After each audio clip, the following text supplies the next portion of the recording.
বেহের ভোমের beetle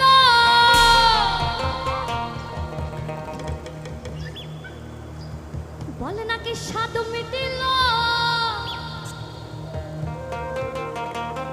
আরে বেহের ভোমের beetle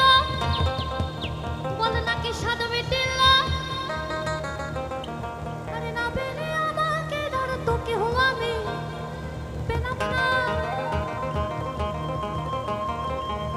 ঝড়ে আম কুড়োয় এখনো কোন দোষ ছিল